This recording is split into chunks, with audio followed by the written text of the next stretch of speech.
Hi everyone, Eva here. I'm the owner and founder of My Sleeping Baby, and today is Friday. I want to answer, as I said, I answer one mom sleep question every week in the My Sleeping Baby community. So today's question is from Brooke. Then her question is, good morning, mamas, and happy Friday. Happy Friday, Brooke.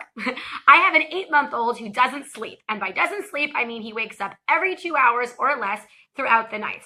Oh, dear Lord. Granted, we never sleep trained, so he's getting teeth right now, and he recently figured out to sit and pull himself up. So he's trying this in his crib in the middle of the night. He's exclusively breastfed, barely eats solids at this point. Currently, he's in a crib in our room. My question is, does it make a huge difference if I move him into a room by himself? I'm hesitant on doing it, but willing to do so for some sanity. All comments and thoughts are welcomed and appreciated. That's a really, really good question. Okay, so the answer here is maybe. I know, best question, best answer, right? It depends on the situation. So if your goal at this point is to maximize your baby's sleep and you are intending on sleep training him, then yes, I would suggest moving him into his own room. And I'll explain to you why by giving over a really awesome anecdote. So I know I tell this story numerous times, so for those of you who have already heard this story, I apologize. When my older daughter was about 18 months, my husband and I spent a few days sleeping at my in-laws for a holiday. And my older daughter, keep in mind, she was my perfect sleeper. We never had any problems with her. And so we slept in the basement where my in-laws have this really big room in their basement. And it never even occurred to me that it would be a problem for the three of us to all be sleeping in one room. Needless to say, she woke up around 3 or 4 o'clock in the morning for no reason, for a reason that we couldn't pinpoint. And it was really strange. We were going, why is she waking up? So we tried tucking her back in. We give her her pacifier. We give her her blanket. She wouldn't go back to sleep. We give her a bottle as if she needs a bottle. She's 18 months old and hasn't been having a bottle at night. It was now 5 o'clock in the morning and we couldn't get her back to sleep. And I turned to my husband and I said, she's not going to be able to fall asleep in here. She's too distracted by us. She doesn't know what to do with herself. We need to get her out of here. And so we put the pack and play in the basement kitchen around the corner from our room and then plunked her in the pack and play in the basement kitchen, said goodnight, left the room. She cried for, 35 seconds and then fell back to sleep till the morning. And we kept her in the pack and play in the basement kitchen for the entirety of our trip and never had that problem again. So the reason why, the purpose of my story is to give over the fact that once babies reach a certain age in terms of maturity and in terms of gross motor skills, in other words, they're able to sit up and they can see you and they know that you're right there, it can sometimes cause problems at night, problems that never existed.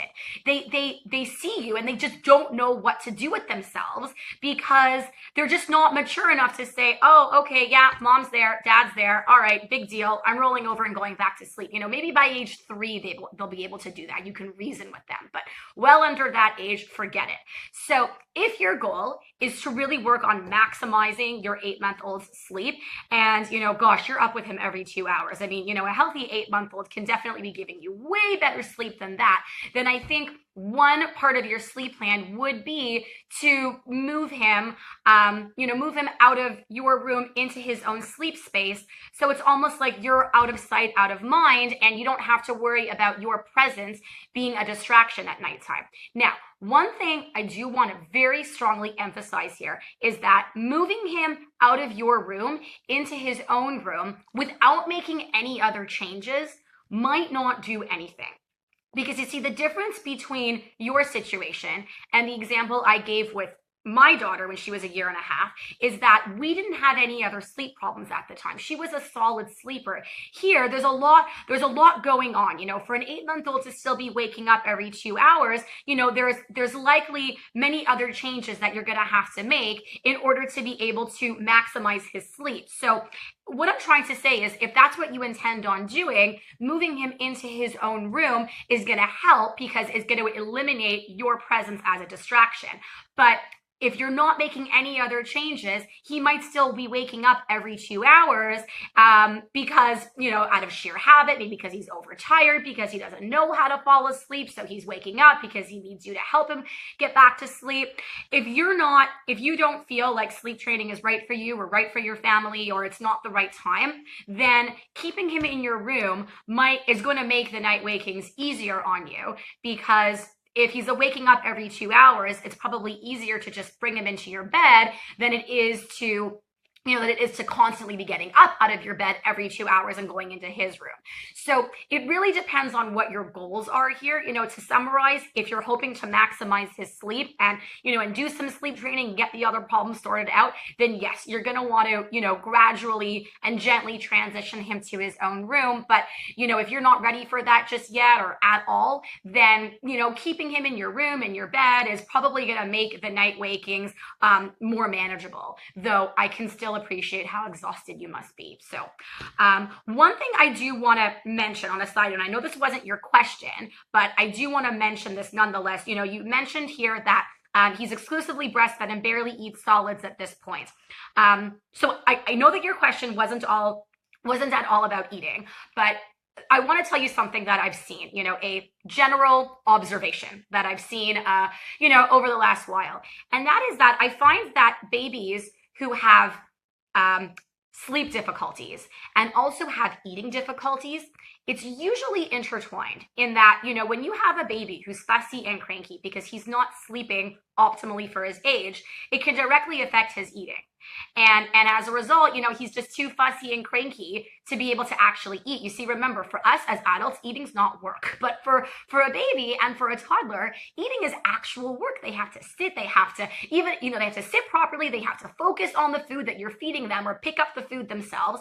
And if they're too tired, they might just not be bothered by it. So I very often find in situations like this, when we improve the sleep part of the puzzle, the eating often improves on its own. It might not become perfect. Sometimes it becomes perfect. Sometimes I end up with, we start off with an eater who's terrible, not eating anything, and then he goes from terrible eating to eating like 3 bowls of mashed potatoes in one sitting.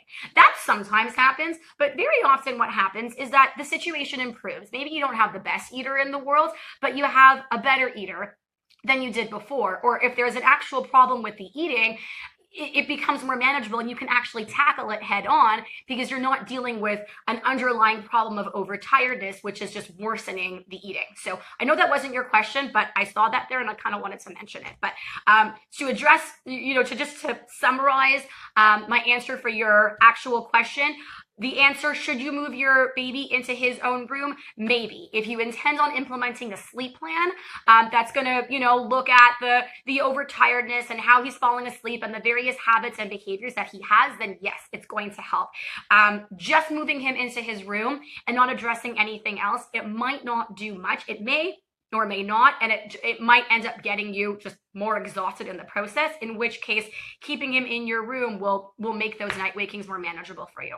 So hope this was helpful, Brooke. Have a wonderful long weekend, everyone. Take care.